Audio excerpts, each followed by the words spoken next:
Hello, and welcome to today's lecture on the bureaucracy. And it is every bit as exciting and action-packed and fun as it sounds like it's going to be. Actually, it's pretty interesting, more so than you might think. Now, of course, here's start out with a little cartoon I found: "Inconvenience equals security," from the orientation seminar at Homeland Security. This is sort of reflects the public perception of the bureaucracy. When you hear the term bureaucracy, you probably don't think of quick, efficient service. You probably think of gears turning slowly, one hand not talking to the other, etc., etc. You may think of somewhere like, say, the DMV, or maybe if you've flown lately, going through TSA screeners at the airport. It's not always fun. It can really slow you down. You might even think about certain things here at Rhone State. Safe bet, though, that you probably don't think of bureaucracy or bureaucrats in a positive light. But the bureaucracy, although certainly the most disliked part of government, is also the part of government that's most likely to impact average citizens on a day-to-day basis. And it's probably not surprising that it's so unpopular, because its job is not a popular one. Purpose of a bureaucracy is to enforce the rules. And most people don't like rule enforcers, just the way it is. Rarely ever does a bureaucracy shrink. It has grown tremendously since the country was founded. It's grown in recent years as well. Reagan, Clinton, Bush, Obama, and Trump all ran on platforms against the bureaucracy, and yet it has grown consistently under all of them. Some people would even go so far as to argue that it is now ungovernable, that it doesn't really matter that much who the president is or who controls Congress, because most of the governing is actually carried out by bureaucrats who remain in their positions through multiple presidential administrations or through multiple Congresses. I don't necessarily agree with that, but I think there is something to it. Certainly, your average person who works for the federal government is there for the long term, a career, which is 30 years or more. A lot of presidents come and go over the course of 30 years. And your average bureaucrat doesn't change their whole idea of what their job is or how their job should be done just because there's been a turnover in government. Public administration, this is the business of making government work. You've probably heard of business administration. Public administration is roughly the same, except in the public sector. You can get an MBA, which is a Master's of Business Administration. You can also get an MPA, which is a Master's of Public Administration. All right, what exactly is the bureaucracy? Well, the textbook definition is it's a large collection of executive branch departments, agencies, boards, commissions, and other government organizations that carry out the responsibility of the federal government. And it has grown greatly as the nation itself has grown. In 1790, there were only 780 federal employees. That's 1792, I should say. Today, there are over 4.5 million federal employees. This includes roughly 2 million civilian employees of the federal government, roughly 2 million members of the military, and roughly, I think, about 600,000 or 700,000 employees of the Postal Service. Most of the work of the bureaucracy is done outside of Washington. Federal employees are diverse, everything from national park rangers to border patrol officers to postal workers, plus people who work in offices, secretaries, clerks, janitors, pretty much any job title or description you can think of, there's probably a federal employee who carries it out. All bureaucrats are public servants, which means they work for you. So next time you're being slowed down by TSA at the airport, just remind them that they work for you, and I'm sure they will smile at you and get you through as quickly and painlessly as possible. All right, so how's the bureaucracy organized? Well, each president builds a cabinet. And what do I mean by cabinet? Cabinet are the key advisors responsible for areas under their jurisdiction. So what does this mean? cabinet consists of the cabinet secretaries. That would be Secretary of State, Secretary of Defense, Secretary of the Treasury, Secretary of Homeland Security, Secretary of Education, Secretary of Veterans Affairs. There's 15 cabinet positions right now. Additionally, presidents may choose advisors for cabinet rank status, and this varies from administration to administration. For example, under Obama, he chose Vice President Biden, his own chief of staff, the head of the EPA, and the ambassador to the UN, and the chair of the Council of Economic Advisors for cabinet rank status, even though they did not have cabinet departments underneath them. This basically means that they get to attend cabinet meetings and have more influence over the president as a result of that. Why do we have a bureaucracy? Well, the term bureaucracy doesn't appear anywhere in the Constitution, but Article 2, Section 2 of the Constitution states the President has the power to nominate, with the consent of the Senate, all officers of the United States. It also states the President has the authority to obtain the opinion in writing of any head of an executive department on matters related to that department. So currently, the President is Trump and the Secretary of State is Mike Pompeo. If the President wants an opinion on matters related to the Secretary of State's jurisdiction, in other words, U.S. foreign policy, he can request that, or order, if you want to be less polite, because there's a distinction without a difference, Pompeo to provide him with his opinion in writing on whatever issue it is related to foreign policy, and Mike Pompeo is constitutionally obligated to provide it. Article 2, Section 3 of the Constitution states the President shall take care that the laws of the country be faithfully executed. This means, of course, to do this, you have to have people to enforce them, and that is the constitutional basis of the bureaucracy. All right, how is the bureaucracy structured? Well, you have executive departments first. Executive departments are cabinet-level departments. This is going to be the State Department, the Defense Department, the Veterans Affairs Department, the Justice Department, the Education Department, Commerce Department, Labor Department, etc., etc. You also have independent agencies. These are agencies that are established by Congress who have the authority to regulate an aspect of the economy or the federal government, but they don't operate within a cabinet department. An example of this would be the EPA, the Environmental Protection Agency. It doesn't exist within any executive department, the idea being that it is independent, so no department can exercise control over them. You also have federal regulatory commissions. These are run by a small number of commissioners and who are appointed by the president, and they oversee a sector of economic or political arena. An example of this would be the Securities and Exchange Commission, or the SEC.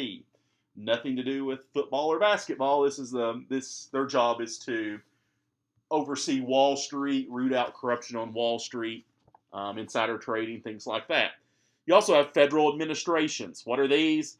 These are administrations run by the federal government that oversee an area of federal responsibility. Example of this would be the FAA, the Federal Aviation Administration, which oversees flights and airplanes and travel by air.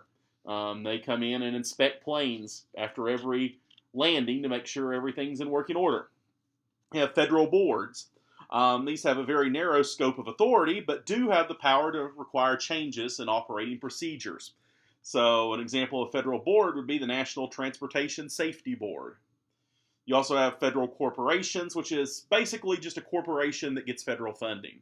Example of this would be the National Passenger Corporation, better known as Amtrak, which is like a train system, which doesn't make enough money on its own to support itself, so it receives federal funding.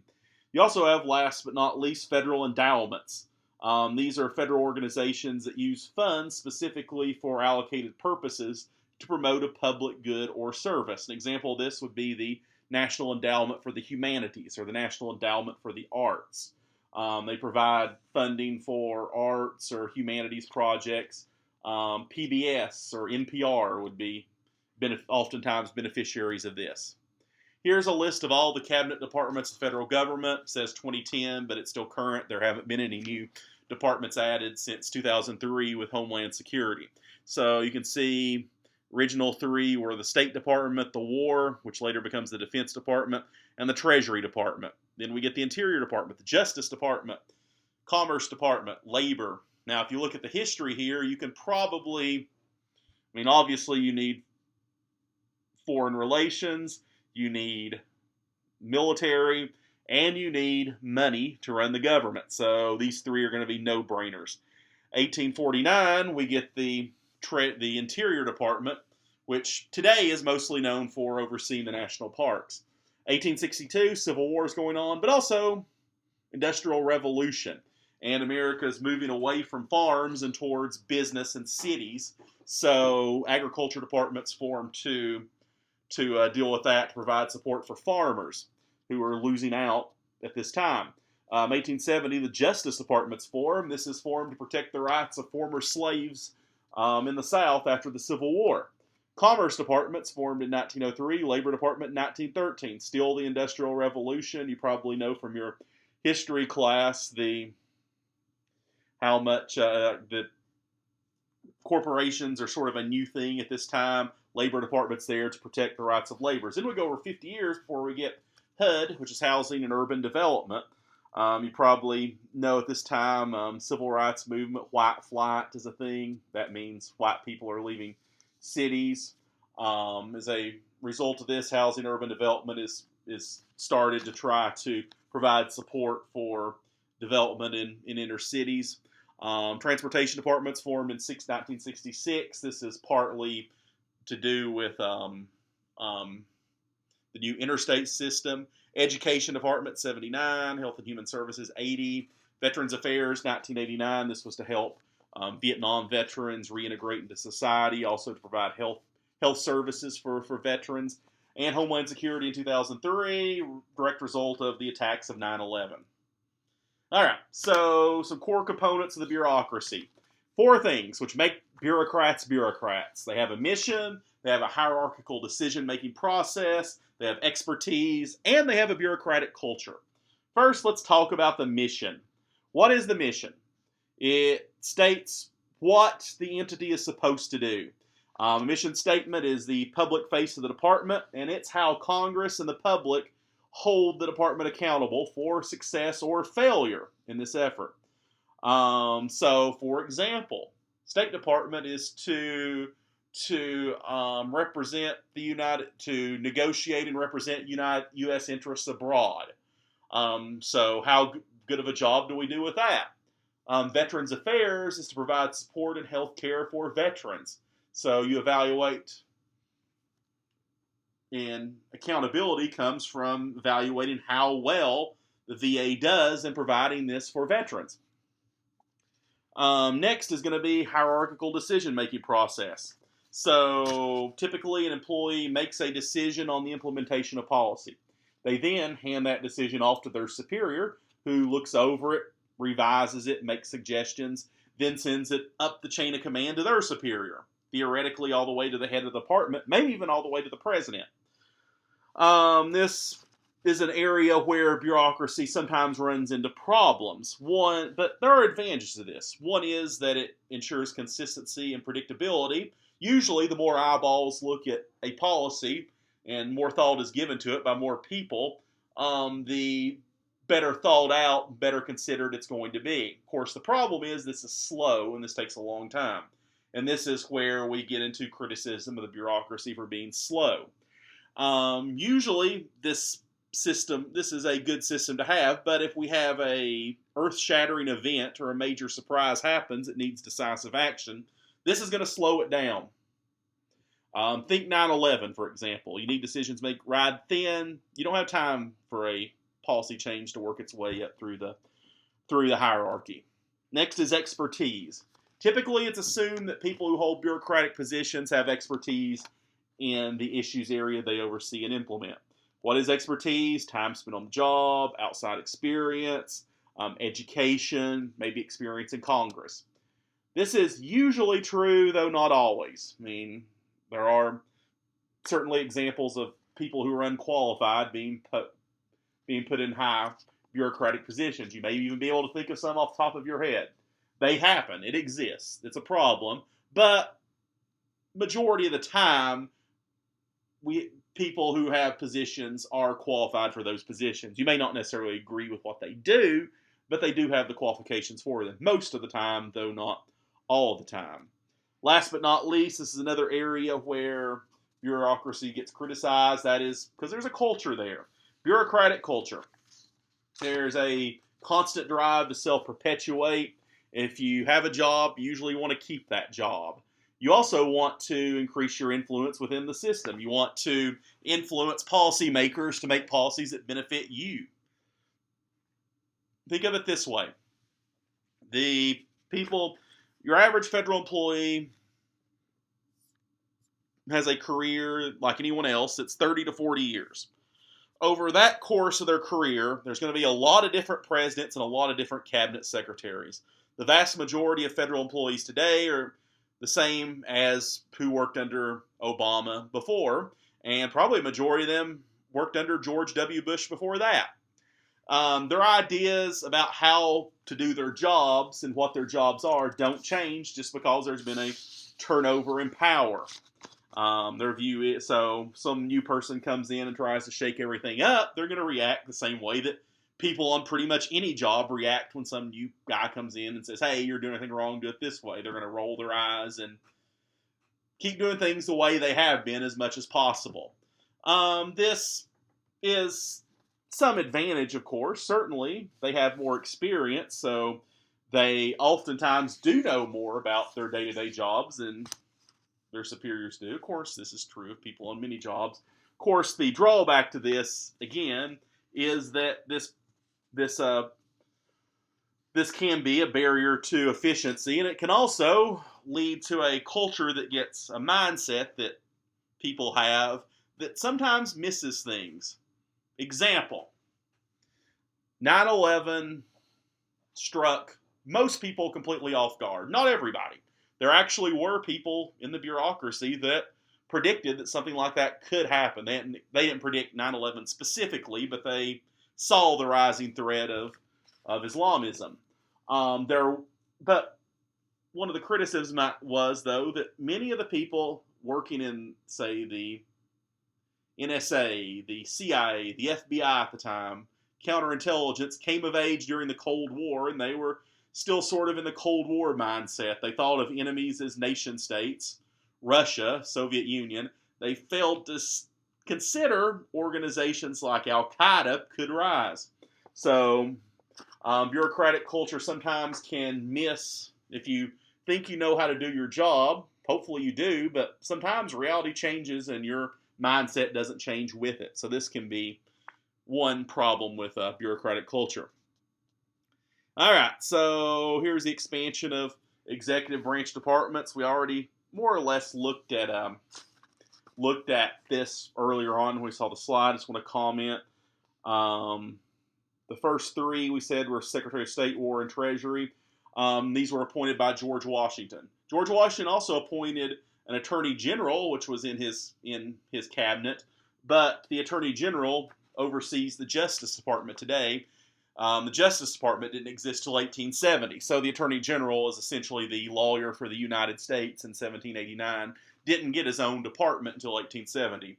We also had a Postmaster General in the cabinet of George Washington, which would exist for many years, but eventually would be removed from the cabinet. And you can just look at the rest of them. All right, regulatory agencies and other organizations. We need to talk about those. In 1887, Congress created the Interstate Commerce Commission. And this is the first time the federal government attempted to regulate economics. The Interstate Commerce Commission's job was to monitor business practices of railroad companies to make sure consumers had fair and equal access. At the time, big businesses were cutting special deals with railroads to ship their products to markets at a lower rate than mom and pop, which only undercut mom and pop on the market. Because, of course, they had to pass those expenses on to customers. The ICC is designed to try to protect the rights of small farmers. 1906, the Food and Drug Administration is established, or the FDA, which was created by the Pure Food and Drug Act. You may know from history, this goes back to a book that was published around that time called The Jungle, which exposed, well, the idea behind The Jungle was that it was to expose the plight of the working poor, but what people remembered about it was how unsanitary the meatpacking industry was. So there was pressure was then put on Congress and the president to act, and they did. They created the FDA, and question, I guess, is, would you like to eat food or take medicine that hasn't been inspected? Most people would say no. Regulation doesn't guarantee effectiveness, but it's usually in an industry's best interest to have it. In other words, you probably, late at night, seen infomercials about people who claim they have a cure for cancer. And usually at the beginning and end of these infomercials, there's a disclaimer that says, these claims have not been evaluated by the FDA. Now, I'm going to tell you right up front, if what they're selling really could cure cancer, they would welcome study by the FDA, because if the FDA approves their product, they're going to sell a whole lot more of it. Most people just roll their eyes if you claim to cure cancer. But if you claim to cure cancer and have FDA approval for it, that's some credibility. Also, meat. You want to eat meat that's not USDA certified? I mean, unless you prepared it yourself or somebody you know prepared it, probably not. So having this certification is in your business interest. Or fly on a plane that the FAA hasn't inspected. Probably don't want to do it. Now, this doesn't guarantee that nothing's going to go wrong. Inspected planes do crash sometimes. E. coli outbreaks do happen with USDA certified meat sometimes, but it's much more rare. So if you have a choice between certification or inspection and not having it, most people are going to choose to have it.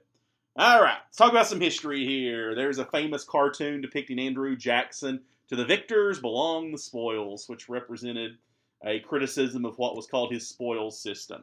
Before Jackson, the bureaucracy was mostly filled with wealthy elites. Jackson appointed people from a wider social circle and wider economic backgrounds. The only prerequisites you had to work for Jackson were you had to be a loyal Democrat and you had to have supported him in his last election. Over time, this would become more and more corrupt to the point by the mid-1800s, by the 1870s, if you worked for the federal government, you had a special tax held out of your paycheck, every paycheck, which went to fund the re-election campaign of those in power, the party in power. You were also expected to go out and actively campaign for the party in power. If you didn't do this, you'd get fired. Anytime there was a turnover in government, in other words, one party took control of Congress from another, they would fire all the other parties' appointees and hire their own people. To get a federal job at all, you had to have partisan backing, which meant you had to be recommended either by a member of Congress or by the president. And this, as you can imagine, is pretty corrupt. This is not how it should be done. We want the best people for the job, right? We don't, whether you're a Democrat or Republican, doesn't have much bearing on how good you are at delivering the mail, correct? So you want the best people regardless of party. And the Pendleton Act attempted to do this. This was passed in 1883. There's sort of an interesting story here. Goes back to this guy. You might recognize him as Chester A. Arthur. And there's a little bit of a story here. It's a little long, but it's worth it.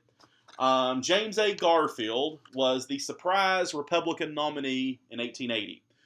Garfield was a fairly young man in his early 40s. He was seen as a rising star in the Republican Party, and he'd been invited to give a speech at the Republican convention in 1880, and he wanted to give a speech in support of another candidate, a Senator Sherman from Ohio, who happened to be the brother of William T. Sherman, but that's another story. And he gave such a rousing speech that at the end he asked rhetorically, "Who do we want?" The crowd was supposed to yell back Sherman, but they yelled back Garfield instead. The Republicans at the time were deadlocked between the reformer faction, those who wanted to reform the civil service, and the stalwarts, those who did not. The stalwarts were led by a guy named Roscoe Conkling, who ran a machine in New York, and Chester A. Arthur was one of his cronies. Garfield was a reformer. So, because of this, there's multiple votes to determine the nominee, and none of them can get a majority between Sherman and Conkling. Ultimately, after I think on about the 20th ballot, somebody throws Garfield's name in and he gets one vote. But still, nobody gets a majority. Each subsequent vote after that, Garfield's share of the vote increases until eventually he gets a majority of vote and he walks out of the Republican convention as the Republican nominee for president, something he did not anticipate or plan for when he went. So he's the nominee, he's a reformer. But he knows if he wants to become president, he has to carry New York. New York's a solid Republican state at the time. And he's already angered by being a reformer. He's angered the Conkling machine there, and that could cost him New York and thus the presidency. So he chooses Chester A. Arthur to be his running mate. And Arthur is a hack. He's held only one public office in his entire life, and he was forced out of it because of corruption. He's basically a puppet of Conkling. But Garfield needs to carry New York, and by putting Arthur on the ticket, he can do it. And Garfield's a young guy. It's not like he's going to die in office, right? Right?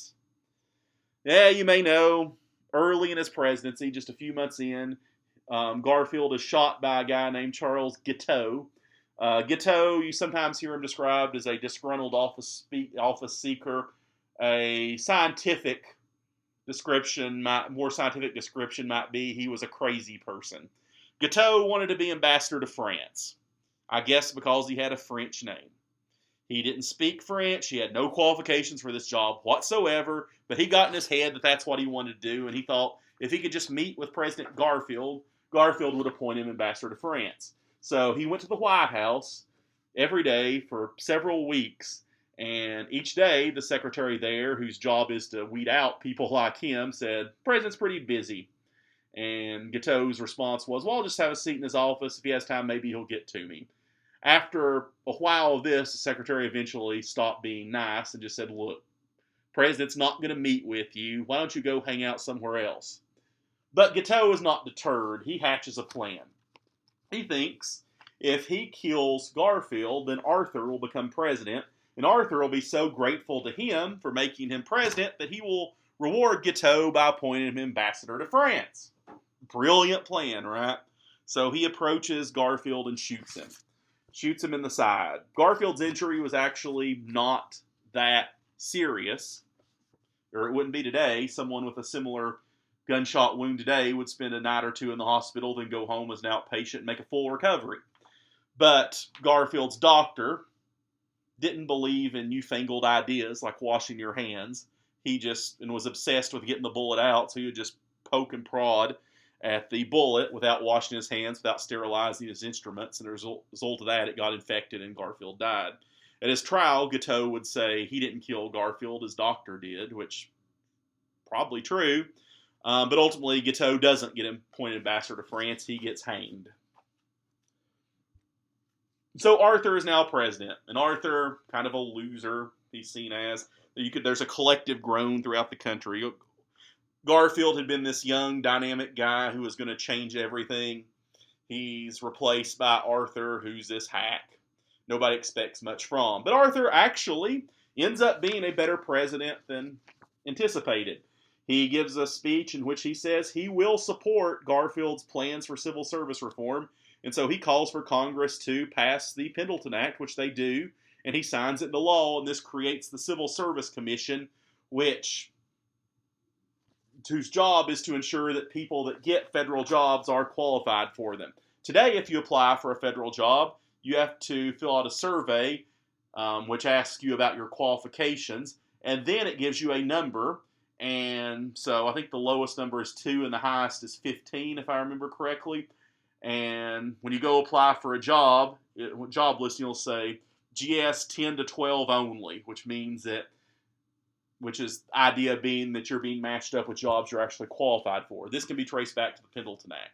So Arthur is one of those presidents, one of the few, actually, I would say, who turned out to be better than advertised.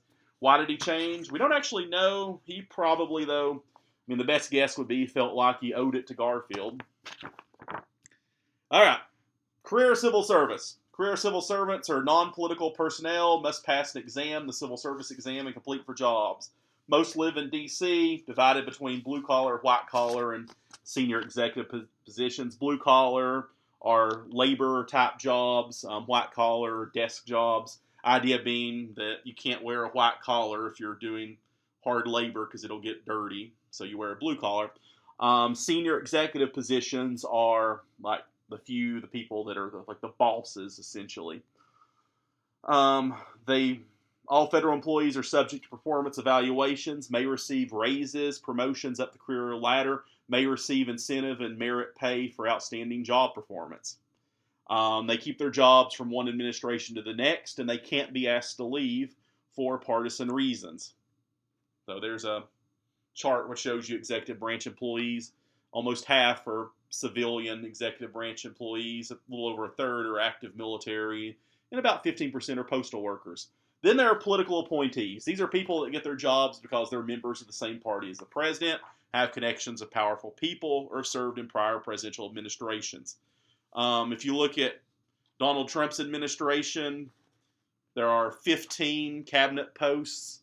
I'm not sure off the top of my head. There may be one Democrat at most, but pretty much all the appointees are going to be Republicans. Under Obama, I think there were 2 Republicans that served in his administration, 13 Democrats, or more than that because there's turnover.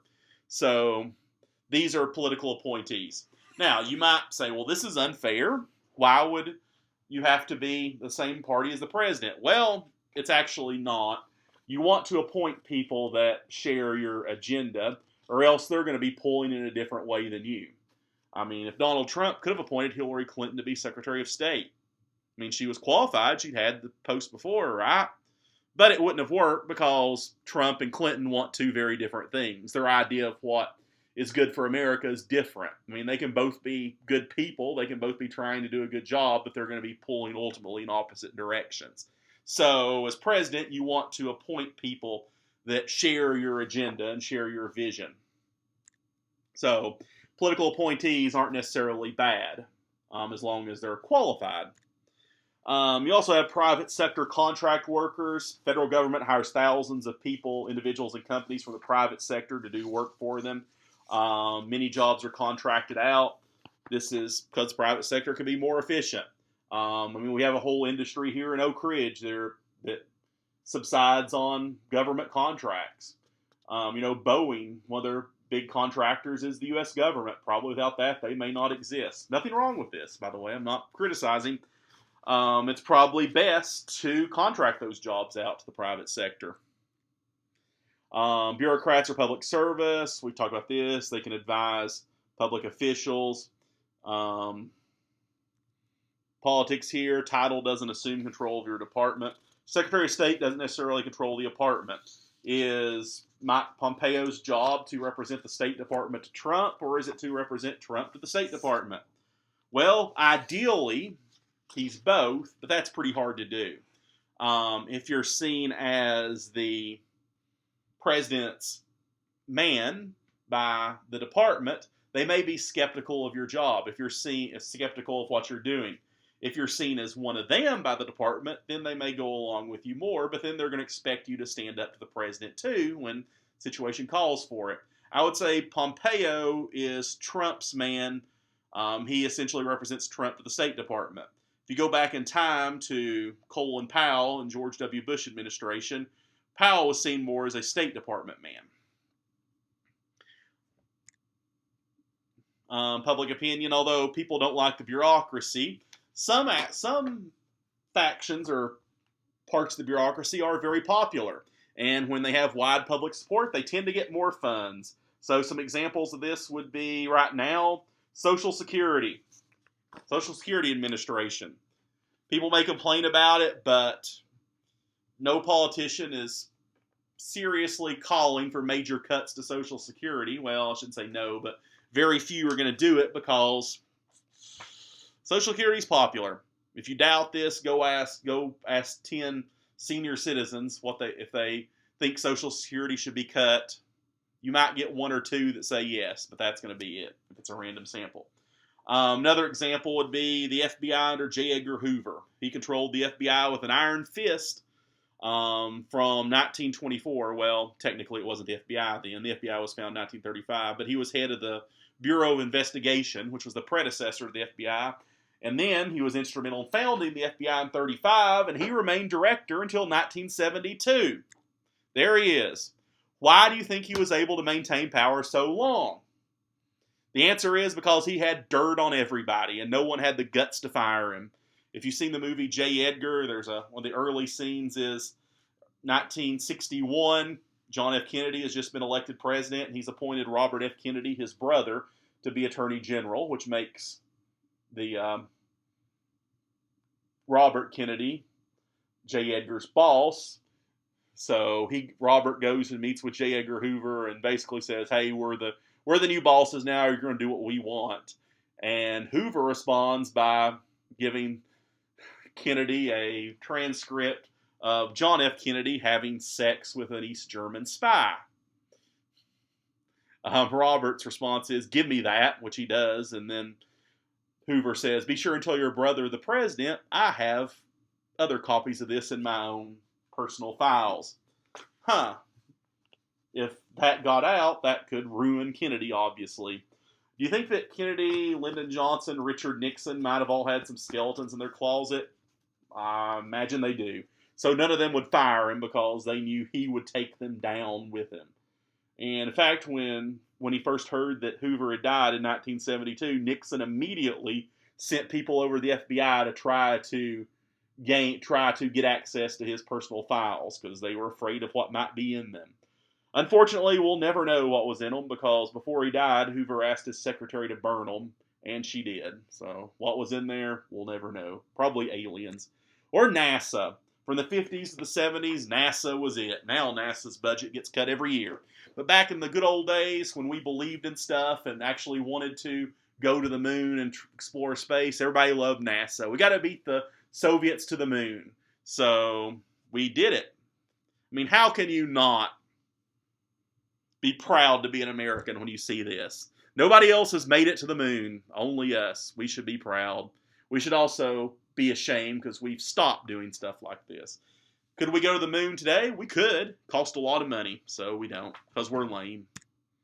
All right, bureaucrats and politics. Hatch Act, which was passed in 1939, prohibits government employees from working on political campaigns, using their positions to solicit campaign donations, or promote candidates for elected office.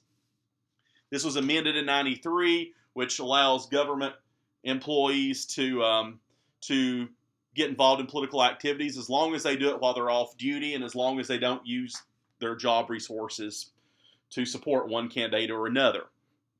The Hatch Act is a restriction on federal employees, but it's also a protection for them because it means they can't be coerced into supporting the party in power. OPM, this is the Office of Personnel Management. Idea here is to expand the number of political appointees and reduce the number of career civil servants. This was created in 1978. The idea being that the president should get to appoint more of his own people to the government so he can get his agenda accomplished more easily. Idea again being, if you win an election, then it's only fair that you should get to implement as much of your agenda as you can. Divided government. Oftentimes, bureaucrats are caught in the middle because they're pressured to do one thing by Congress and pressured by the president to do something different. Take, for example, the EPA, the House of Representatives, which is controlled by Democrats, is pushing for stronger enforcement, stronger environmental regulations. Trump is probably pushing in the opposite direction. So you're kind of caught in the middle if you're a EPA employee. To get around this, bureaucrats often form long-term relationships with members of Congress and interest group lobbyists so that they maintain a base of power. Iron triangles, we talked about this earlier in the semester, I believe. Basically, Congress provides funding and political support for the bureaucracy. Bureaucracy responds by providing low regulation special favors to interest groups. Interest groups then provide support for those members of Congress. It just keeps reinforcing over and over. Obviously, we're the ones left out here. Almost last but not least, we have policy at issue networks. These are loose groups of people who seek to influence public policy. They're hard to define exactly, but they can be powerful in certain cases. Like case I usually use. U.S. policy towards Myanmar. Do you have an opinion on this? You probably don't. If I took a poll and people were honest, I bet 98% of Americans would say they have no idea what it even is. But I guarantee you there's somebody at the State Department or a university or a think tank somewhere who spent their entire career studying this.